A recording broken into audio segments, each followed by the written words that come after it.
Hello friends, આપણે last લેક્ચરમાં DNA સ્વયંજનનની ક્રિયાવિધિ જે છે એના વિશે ટૂંકમાં ચર્ચા કરી હતી અને ખાસ કરીને ડીએનએ નું સ્વયંજનન અર્ધ રૂઢિગત પ્રણાલી દ્વારા થાય છે એવું ભણ્યા હતા. અર્ધ રૂઢિગત પ્રણાલી માટે જે જવાબદાર પ્રયોગ જે છે એની સાબિતી માટેનો પ્રયોગ મેસેલ્સન અને સ્ટાલ નામના વૈજ્ઞાનિકનો પ્રયોગ જે છે આપણે ભણ્યા હતા. જેના સંદર્ભમાં આપણે સાબિત કર્યું હતું કે ડીએનએ એક પછીની બીજી પેઢી જે છે એમાં અડધો ભાગ જ વારસામાં આપે છે. તો તમારી ટેક્સ્ટબુક જે છે એમાં એક બહુ નાનો ટોપિક આપેલો છે કે જે મેસેલ્સન અને સ્ટાલ નામના વૈજ્ઞાનિકે જે પ્રયોગ કરેલો હતો એના જેવો જ એક બીજો પ્રયોગ જે છે ટેલર અને એના સહભાગી જે અન્ય વૈજ્ઞાનિકો જે છે એને પણ પ્રયોગ કરેલો હતો. તે પ્રયોગ જે છે એના વિશે આપેલું છે એના વિશે સૌથી પહેલા ચર્ચા કરી લઈએ, પછી આપણે આગળ જે મેઇનનું મુખ્ય ટોપિક જે છે ડીએનએ નું સ્વયંજનન એનો અભ્યાસ કરશું. એટલે સૌથી પહેલા એક બીજો અન્ય પ્રયોગ જે દર્શાવે છે ડીએનએ અર્ધ રૂઢિગત પ્રણાલી ધરાવે છે.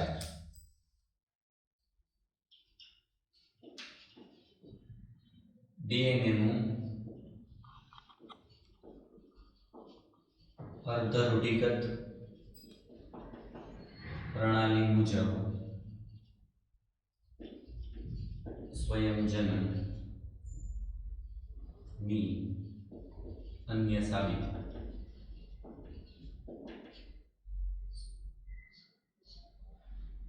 એક જે સાબિતી જે છે આપણે ભણી ગયા આગળના લેક્ચરમાં મેસેલ્સન અને સ્ટાલ નામના વૈજ્ઞાનિકે જે સાબિતી આપેલી હતી, બરાબર એવી જ બીજી એક સાબિતી જે છે એ આપણે અત્યારે ભણીએ છીએ. જે સાબિતીનું નામ થશે ટેલર અને અન્ય સહભાગીઓનો પ્રયોગ. ટેલર નામના વૈજ્ઞાનિક અને અન્ય સાથી મિત્રો જે છે એના દ્વારા એક પ્રયોગ રજૂ કરવામાં આવેલો હતો અને એ પણ દર્શાવે છે કે ડીએનએ છે એ અર્ધ રૂઢિગત પ્રણાલી પ્રમાણે સ્વયંજનન કરે છે. એટલે સૌથી પહેલા કયા કયા પ્રકાર જે છે એ સેમ્પલ તરીકે ઉપયોગ કરેલો તે જોઈ લઈએ. તો ટેલર નામના વૈજ્ઞાનિકે ડીએનએ ના અર્ધ રૂઢિગત પ્રણાલીનો અભ્યાસ કરવા માટે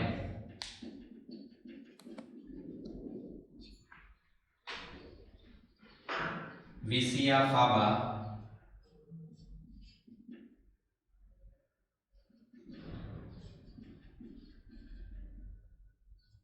જેને આપણે ચપટા વાલ તરીકે પણ ઓળખી શકીએ, જેને સાદી ભાષામાં આપણે ગુજરાતીમાં કહીએ છીએ વાલોળ. આ વિસિયા ફાબા વનસ્પતિના મૂળ ટોપનો અભ્યાસ કરી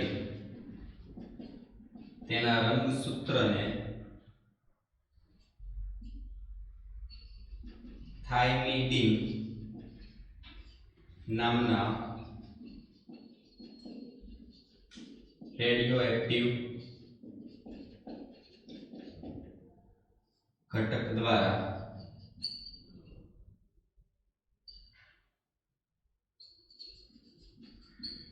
અભિરંજિત કર્યા. એટલે સૌથી પહેલો પ્રશ્ન મેં કે ડીએનએ જે છે અર્ધ રૂઢિગત પ્રણાલી દર્શાવે છે એના પુરાવા માટેના પ્રયોગો કયા કયા? તો સૌથી પહેલો પ્રયોગ જે છે જે આગળના લેક્ચરમાં ભણ્યા હતા એ પ્રયોગનું નામ છે મેસેલ્સન અને સ્ટાલ જે છે એનો પ્રયોગ. આ પ્રયોગ જે છે એમાં એને શું ઉપયોગ કર્યો તો મેઇન મુખ્ય બેઝ શું હતો? તો ઈ જે પ્રયોગ આગળ તમે ભણી ગયા એમાં ડીએનએ ના બંધારણમાં રહેલો નાઇટ્રોજન જે છે એની ઘનતાને આધારે તફાવત આપવામાં આવેલો હતો.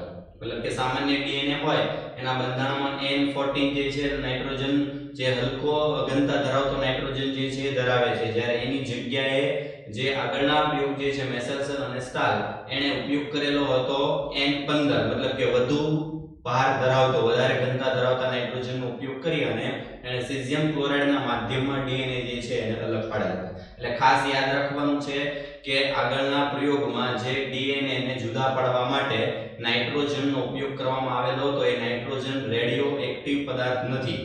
એ રેડિયોએક્ટિવ પદાર્થ નથી, માત્ર એ વધુ ઘનતા ધરાવતો નાઇટ્રોજન ઘટક છે. N14 કરતા N15 સમસ્થાનિકનો ઉપયોગ કરવામાં આવે તો એ વધુ ઘનતા ધરાવતો નાઇટ્રોજન છે. રેડિયોએક્ટિવિટીના આધારે એ સાબિતી નહોતી પણ જો ડીએનએ અર્ધરૂઢિગત પ્રણાલી ધરાવે છે એવું રેડિયોએક્ટિવિટીના આધારે સાબિત કરનાર વૈજ્ઞાનિક કયા? તે વૈજ્ઞાનિક હશે ટેલર અને તેના અન્ય સાથી મિત્રો. એને શું કર્યું? તો જે વિસિયા ફાબા વાલોળ જે છે, ચપટા વાલ જે છે, એના મૂળ તંત્ર જે છે, મૂળ ટોપ ખાસ કરીને એના રંગસૂત્ર લઈ અને રંગસૂત્રના ડીએનએ ને થાઇમિડીન નામના રેડિયોએક્ટિવ ઘટક જે છે એનાથી એ પ્રદર્શિત કરવામાં આવ્યું. મતલબ કે એના ડીએનએ ને થાઇમિડીન યુક્ત બનાવવામાં આવ્યું. એટલે ખાસ યાદ રાખજો કઈ વનસ્પતિ, કયા વૈજ્ઞાનિક અને કયું રેડિયોએક્ટિવ ઘટક. તો વૈજ્ઞાનિકનું નામ થશે ટેલર અને તેના સહભાગી મિત્રો. વનસ્પતિનું નામ થશે વિસિયા ફાબા. કયો ભાગ ઉપયોગ કરવામાં આવ્યો તો તેનો ભાગ છે મૂળ ટોપ, અને મૂળ ટોપના રંગસૂત્રને સેના દ્વારા જે રેડિયોએક્ટિવ બનાવવામાં આવ્યું હતું, રેડિયોએક્ટિવ ઘટક તરીકે ઉપયોગ થયેલો હતો થાઇમિડીન. હવે આ થાઇમિડીનના આધારે જો ડીએનએ ને રેડિયોએક્ટિવ બનાવવામાં આવે તો સ્વાભાવિક છે કે ડીએનએ નો કેટલોક ભાગ જે છે રેડિયોએક્ટિવ વધારે જોવા મળશે. તો આ સમજવા માટે હું ટૂંકમાં એક સિમ્પલ આકૃતિ દ્વારા જે છે આખો પ્રયોગ સમજાવું છું. રીત આખી જે છે ઓલરેડી આપણે સમજી ચૂક્યા છે. જેમ કે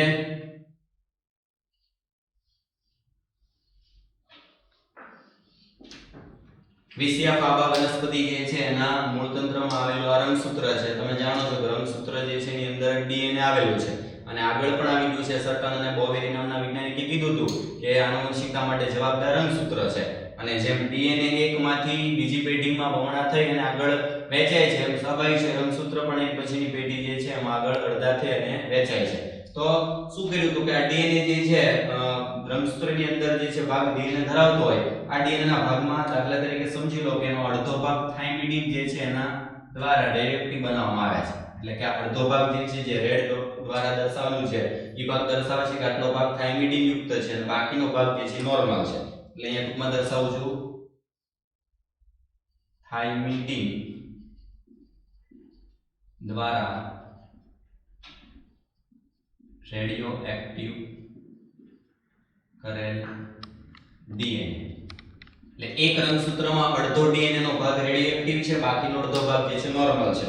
હવે આગળની જે પેઢી જે છે એમાં આપણે ભણ્યા તે પ્રમાણે સેમ આ જે ભાગ જે છે એમાં ડીએનએ જો અર્ધરૂઢિગત પ્રણાલી ધરાવતો હોય તો સ્વાભાવિક છે કે આ બંને રંગસૂત્ર જે છે એનો અડધો ભાગ એટલે કે એના એકલ સૂત્રો જે છે એની પછીના કોષમાં વારસામાં જશે. અડધો ભાગ આ રીતે વારસામાં જશે, બીજો અડધો ભાગ બીજા ભાગમાં વારસામાં જશે.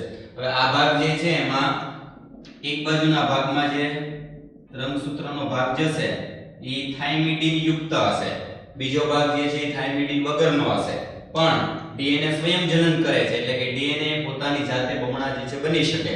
તો સ્વાભાવિક છે કે રંગસૂત્રનો ભાગ પણ બમણો થશે, પણ જે બીજો રંગસૂત્રનો ભાગ બમણો થશે એ સામાન્ય રંગસૂત્ર ધરાવતો હશે. મતલબ કે એની અંદર ડીએનએ જે છે એ સામાન્ય હશે. એટલે કે એક ભાગ થાઇમિડીન વાળો હશે જ્યારે બીજો ભાગ જે છે એ થાઇમિડીન વગરનો હશે. એ જ રીતે સેમ એની પછીનો ભાગ જે છે એમાં અડધો ભાગ જે વારસા મળે છે, અડધા ભાગમાં સામેનો બીજો ભાગ પણ સામાન્ય હશે.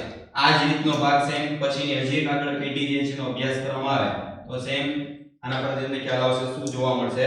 તો જે ભાગ અડધા જોવા મળશે, એક ભાગના અડધા ટુકડા થશે, ફરીથી ભાગ, બીજો ભાગ, ચારે ચાર જે છે એની પછીની પેઢીમાં અડધા જોવા મળશે.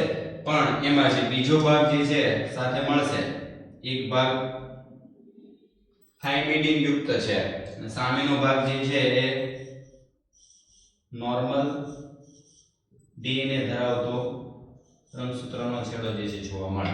એટલે આના પરથી ખ્યાલ આવે એક પેઢી જે વાળા ભાગ જે છે બરાબર, અથવા તો આને હજી વધારે સરળતાથી સમજવું હોય તો આ રીતે પણ લઈ શકાય. જો દાખલા તરીકે આપણે બંને ભાગ થાઇમિડીન જે છે ધરાવતા મધ્યમ વાળું ડીએનએ જે છે બનાવીએ. એટલે કે આ બંને ભાગ જે છે એક રંગસૂત્ર એવું કે જેનું બધું આખું ડીએનએ થાઇમિડીન વાળું બનાવીએ. હવે એની પછીની પેઢીમાં એક એક ભાગ વારસામાં જશે એટલે પછીની પેઢીમાં એક ભાગ થાઇમિડીન વાળો હશે, બીજો ભાગ એ પણ થાઇમિડીન વાળો હશે, બાકીનો અડધો ભાગ જે છે એ સામાન્ય ડીએનએ જેવો ભાગ નિર્માણ થશે. હવે પછીની પેઢીમાં જોશો તો આમાંથી એક ભાગ થાઇમિડીન વાળો હશે, આની સામેનો બીજો ભાગ નોર્મલ બનશે.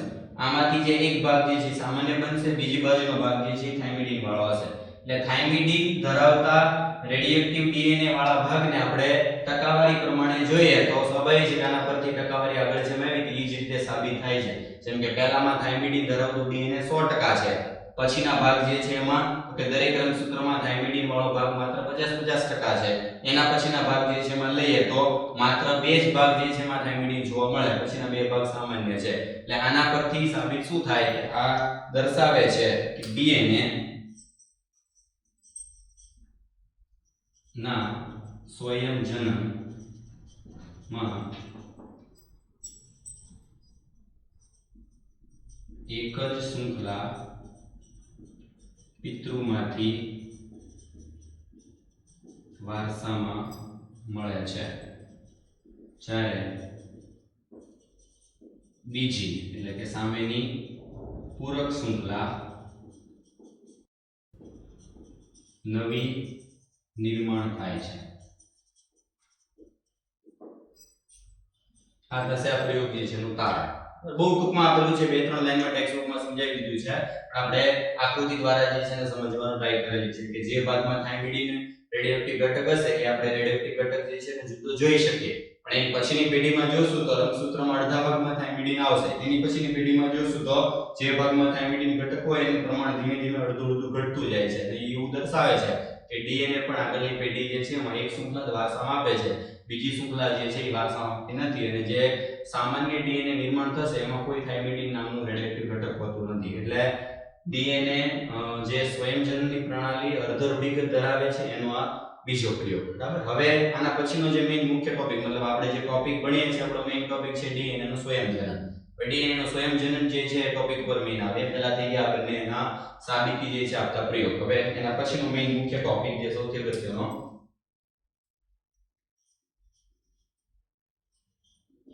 ડીએનએ નું સ્વયંજનન.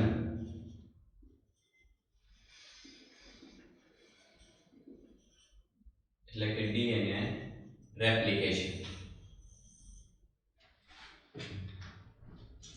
બોર્ડ માટે અને નીટ માટે ખૂબ જ અગત્યનો એવો ટોપિક. ડીએનએ નું સ્વયંજનન જે છે એના વિશે બહુ સામાન્ય જે છે ચર્ચા કરી છે. આમ તો આ ટોપિક જે છે બહુ ડિટેલ અને જટિલ એક પ્રક્રિયા છે, પણ આપણે એને સ્ટેપ બાય સ્ટેપ જે છે તબક્કા પ્રમાણે ભણીશું. સૌથી પહેલા ડીએનએ જે છે એનું સ્વયંજનન વિશે સામાન્ય માહિતી મેળવીએ. બહુ સાદી ભાષામાં એક ડીએનએ જે છે કોષ વિભાજન થાય એટલે એક બાળકોષ જે છે એક મેઇન કોષમાંથી 2 બાળકોષનું નિર્માણ થાય. હવે આગળ આપણે ભણી ગયા કે કોઈ પણ એક સજીવ જે છે એના દરેકે દરેક કોષમાં ડીએનએ નો જથ્થો સમાન જ હોય. તો એક કોષમાંથી 2 કોષ બને ત્યારે બંને બાજુના કોષમાં સરખું ડીએનએ કઈ રીતે શક્ય બને? એનો મતલબ એવો થાય કે એક ડીએનએ જે છે એ પછીના કોષમાં જાય ત્યારે પહેલા એનો જથ્થો બમણો બનાવે અને પછી બંને ભાગમાં અડધો અડધો વહેંચે, જેથી કરીને એનો મુખ્ય જથ્થો હોય એ સમાન રહેશે.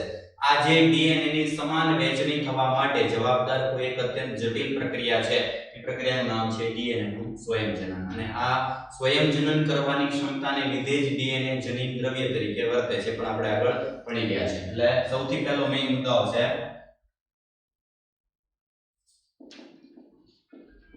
કોઈ પણ કોષના વિભાજન સમયે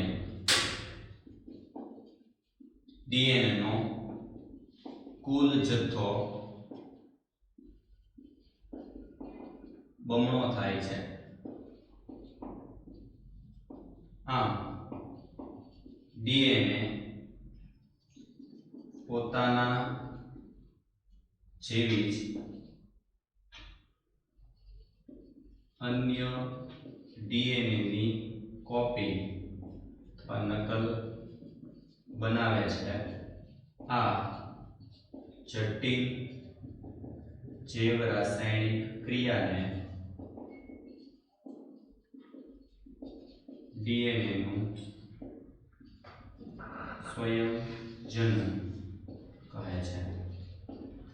એટલે જો સૌથી પહેલા એની વ્યાખ્યા, કોઈ પણ કોષનું વિભાજન થાય એટલે કે એક કોષમાંથી 2 કોષ બને. હવે કોષ વિભાજનની પ્રક્રિયા સજીવ જે છે કોષની જટિલતા પ્રમાણે અલગ અલગ હોય.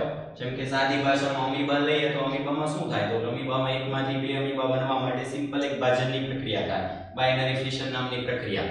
તો એક કોષમાંથી જ્યારે 2 કોષ બનતા હોય તો સ્વાભાવિક છે કે સામાન્ય પ્રક્રિયા દ્વારા ત્યારે ડીએનએ પણ બમણા થઈ જતા હશે અને ભાજનની પ્રક્રિયા દ્વારા ડીએનએ બે બાજુ જે છે એ સરખા વહેંચાઈ જશે. પણ જ્યારે એની સરખામણીમાં આપણે જે જટિલ પ્રાણીઓ જે છે એના સંદર્ભમાં લઈએ તો શું થશે? તો તો જ્યારે એક કોષ જે છે એમાંથી બે કોષ બનવાની પ્રક્રિયા એટલે કે કોષ વિભાજનની પ્રક્રિયા થાય ત્યારે એક અગત્યનો તબક્કો આગળ ગણીએ આંતરાવસ્થા. અને સુકોષ કેન્દ્રી સજીવોમાં આંતરાવસ્થાના S તબક્કા દરમિયાન ડીએનએ નું સ્વયંજનન થાય. અને S તબક્કા દરમિયાન જે ડીએનએ નું સ્વયંજનન થાય છે એ આખી પ્રક્રિયા આપણે આમાં ભણવાની છે. બરાબર, એટલે સૌથી પહેલી બાબત કોષનું વિભાજન થાય ત્યારે ડીએનએ નો કુલ જથ્થો બમણો થાય છે. જે જથ્થો બમણો થાય એનો મતલબ એક ડીએનએ પોતાના જેવી જ બીજી કોપી બનાવે છે, સેમ ટુ સેમ. આ જથ્થો જે છે બમણો બનાવવાની પ્રક્રિયા એને નામ આપ્યું છે ડીએનએ નું સ્વયંજનન. હવે તમને પ્રશ્ન થતો હશે કે સુકોષ કેન્દ્રી સજીવો છે એમાં એક કોષની અંદર મનુષ્ય જે છે એમાં એક કોષની અંદર એકકીય ડીએનએ ની લંબાઈ છે 2.2 મીટર. આગળ ભણી ગયા છે તો આટલા લાંબા ડીએનએ નું કોપી બનાવવા માટે મતલબ એની અંદર જે રહેલા ટોટલ જે ન્યુક્લિયોટાઇડ છે ન્યુક્લિયોટાઇડની બેઝ પેર લઈએ કે બેઝ પેરની સંખ્યા એવી 6.6 × 10⁹ આટલી મોટી જે છે સંખ્યા ધરાવતા ડીએનએ માં એની કોપી બનાવવા આવે ત્યારે એમાં ભૂલ નહીં થતી હોય તો આ એક બીજી ખાસિયત છે ડીએનએ ના સ્વયંજનનની કે ભૂલ થવાની સંભાવના ખૂબ જ ઓછી હોય છે. ભૂલ થવાની સંભાવના ખૂબ ઓછી હોય છે એનો મતલબ કે ભૂલ થાય છે ડીએનએ ના સ્વયંજનન સમયે જો ભૂલ થાય છે તો એ ભૂલ થવાની સંભાવના પણ સારી બાબત છે, પણ એની ટકાવારી જે છે અમુક ટકાથી વધવી ન જોઈએ. 0.01% જે છે એમાં ભૂલ થશે તો એ ભૂલ થવાની સંભાવના પણ જે છે એ ઘણી બધી આગળ વિવિધતા જે છે સર્જે. એટલે કે ડીએનએ ના સ્વયંજનનમાં કોષ વિભાજન સમયે એની બમણી સંખ્યા થવા માટે બરાબર જે સ્વયંજનન થતી વખતે જે બમણી સંખ્યા બનાવતી વખતે કોઈ નાની ભૂલ થાય એ ભૂલ માટેનો શબ્દ છે મ્યુટેશન અથવા તો વિકૃતિ. ડીએનએ માં કોષ વિભાજન સમયે ભૂલ થવાની પ્રક્રિયાને વિકૃતિ અથવા તો મ્યુટેશન તરીકે ઓળખી શકાય. અને જેમ જેમ મ્યુટેશન આવશે એમાં વિવિધતા આવશે એનાથી સજીવો જે છે એમાં ઉદ્દીપ વિકાસની પ્રક્રિયા થશે. એટલે એ પણ એક ભૂલ પણ ઇમ્પોર્ટન્ટ જે છે પ્રક્રિયા છે, પણ આ ભૂલની માત્રા અમુક ટકાથી વધારે હોવી જોઈએ નહીં. બરાબર, બાકી સજીવ માટે ઘાતક સાબિત થઈ શકે. બરાબર, હવે એના પછીનો આગળનો પોઈન્ટ જોશું તો કેવા પ્રકારના સજીવોમાં સ્વયંજનન કઈ રીતે થાય છે. તો આદિકોષ કેન્દ્રી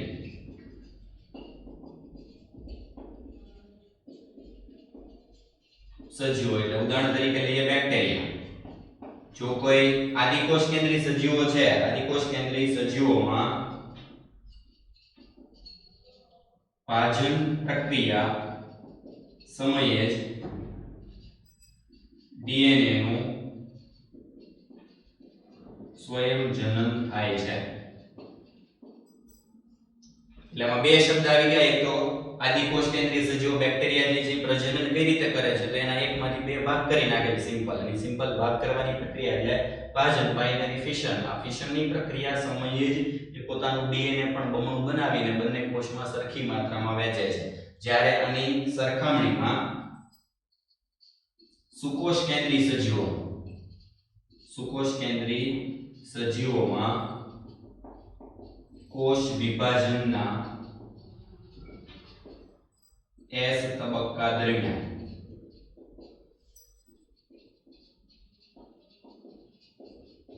ડીએનએ નું સ્વયંજનન થાય છે. એટલે બંનેમાં તમને અવસ્થા જે છે દર્શાવી દીધી કયા સમયે ડીએનએ નું સ્વયંજનન થશે. તો સૌથી પહેલું આદિકોષ કેન્દ્રી સજીવો એનો મતલબ કે પ્રોકેરિયોટિક કોઈ પણ સજીવો હોય તો એમાં સિમ્પલ ભાજનની પ્રક્રિયા, એક કોષમાંથી બે કોષ બનવાની પ્રક્રિયા છે, બે ભાગ થશે ત્યારે તેના ડીએનએ બમણા થઈને વહેંચાઈ જશે.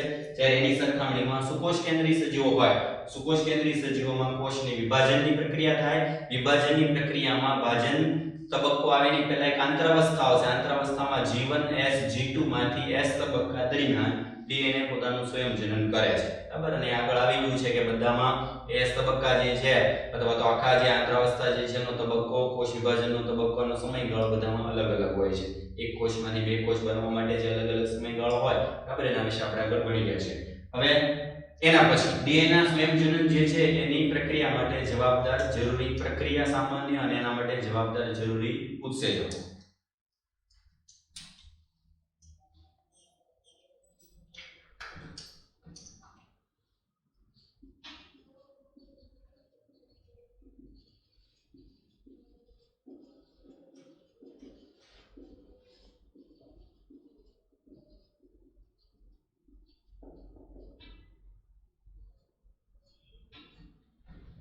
તમારે ટેક્સ્ટ બુકમાં જે ટોપિક આપેલો છે ટોપિક હવે સ્ટાર્ટ થાય છે ડાયરેક્ટ આ રીતે દર્શાવેલું છે ડીએનએ સ્વયંજનન માટેની ક્રિયાવિધિ તરફ મશીનરી એટલે મિકેનિઝમ પ્રોસેસ આખી અને એમાં વપરાતા ઉત્સેચકો નીટ માટે અગત્યનો ખૂબ જ જે જરૂરી ટોપિક અત્યારે આપણે ટૂંકમાં ખાલી અભ્યાસ કરશું ડીએનએ સ્વયંજનન જે છે એની ક્રિયાવિધિ વિશે ક્રિયાવિધિ જે છે એની બહુ સિમ્પલ માહિતી આપીશ અને પછીના લેક્ચરમાં એટલે કે ડિટેલમાં આપણે આગળ જે છે એના ઉત્સેચકો કયા કયા છે ઉત્સેચક એક એકનું કાર્ય શું છે અને ફરીથી ડીએનએ ક્રિયાવિધિ જે છે સમજે છે એટલે બહુ ટૂંકમાં પહેલા માહિતી આપી દઉં છું ડીએનએ સ્વયંજનનની ક્રિયાવિધિ શું છે એટલે ક્રિયાવિધિ વિશે સૌથી પહેલો પોઈન્ટ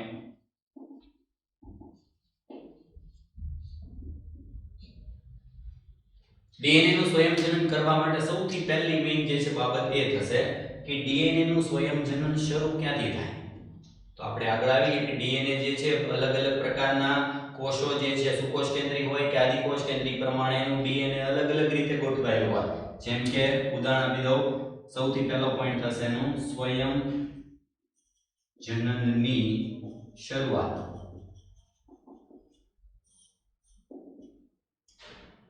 સૌથી પહેલો પોઈન્ટ ડીએનએ નું સ્વયંજનન શરૂ ક્યાંથી થશે અને કઈ રીતે થશે તો એમાં બે પ્રકાર છે જેમ કે આદિકોષ કેન્દ્રી હોય આદિકોષ કેન્દ્રી સજીવો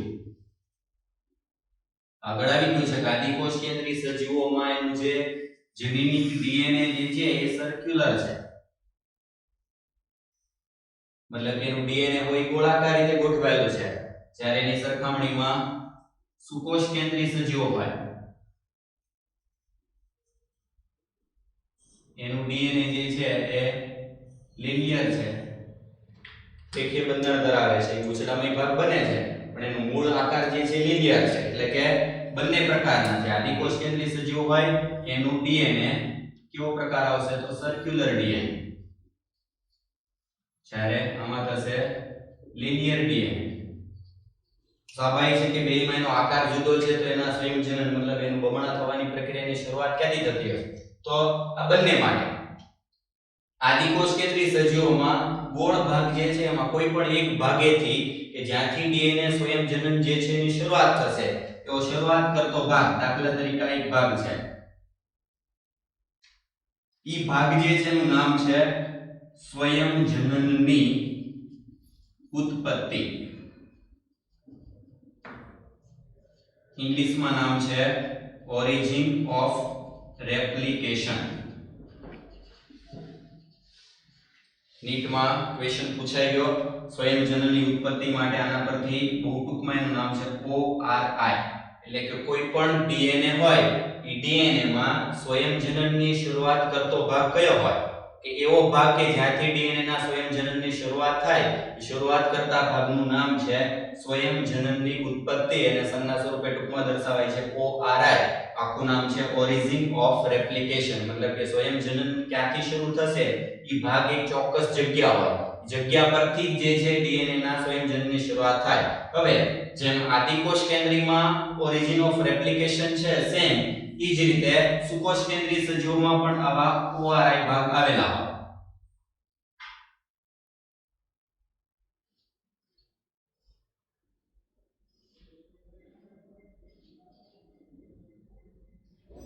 અહીંયા પરથી તમને ખ્યાલ આવશે કે બંનેમાં તફાવત શું છે તો આદિકોષ કેન્દ્રી સજીવોનું ડીએનએ જે છે એ ગોળાકાર છે અને એમાં એક જ ORI હોય ત્યાંથી ડીએનએ બમણું થવાની શરૂઆત કરશે સામેની બાજુ સુધી આખું ડીએનએ એક જ ORI દ્વારા જે છે એનું સ્વયંજનન બમણું પૂર્ણ થઈ જશે મતલબ એકમાંથી બે કોપી બનાવવા માટે એનામાં ORI ની સંખ્યા જે છે એક જ હોય જ્યારે સુકોષ કેન્દ્રી સજીવોનું ડીએનએ જટિલ છે ખૂબ લાંબી લંબાઈ ધરાવે છે અને એમાં ટુકડા ટુકડા સ્વરૂપે ડીએનએ નું સ્વયંજનન થશે ઈ સ્વયંજનનની શરૂઆત કરવા માટેનો ભાગનું નામ સરખું છે જેમ કે ORI પણ આવા ORI ની જગ્યા જે છે ઈ અલગ અલગ ચોક્કસ ભાગે આવેલી હોય અને એની સંખ્યા એક કરતા વધારે આવેલી હોય જે ભાગમાંથી ડીએનએ ના સ્વયંજનનની શરૂઆત થાય એ શરૂઆત કરતા ભાગ જે છે એનું નામ છે રેપ્લિકોન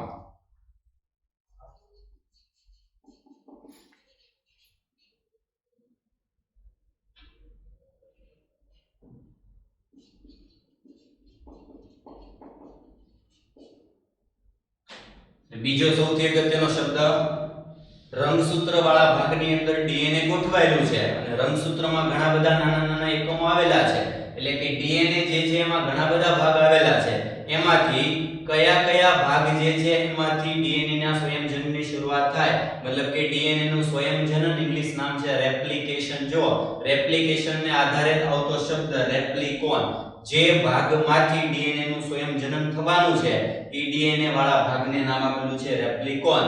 યાદ રાખવાનું છે આવા રેપ્લિકોન માત્ર આદિકોષ કેન્દ્રીમાં એક જ હોય, જ્યારે સુકોષ કેન્દ્રીમાં આવા ઘણા બધા જે છે રેપ્લિકોન આવેલા હોય એટલે આને કહેવાય મોનો રેપ્લિકોન.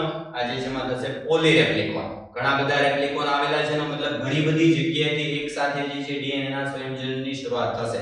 હવે આપણે આ જે ભાગ જે છે બરાબર એમાં ડીએનએ ના સ્વયંજનનની પ્રક્રિયા માટે જવાબદાર ઉત્સેચકો કયા કયા છે? સુકોષ કેન્દ્રી જે છે એમાં ડીએનએ ના સ્વયંજનનની પ્રક્રિયા જે છે કઈ રીતે થશે એના માટે સૌથી પહેલી પ્રક્રિયા કઈ થશે, અને ખાસ કરીને સૌથી ઇમ્પોર્ટન્ટ બધાના ઉત્સેચકો જે છે એમાં કયા કયા ઉત્સેચકો અને બધાનો ફાળો શું છે બરાબર એ આપણે અને પછીના આગળના લેક્ચરમાં અભ્યાસ કરશું.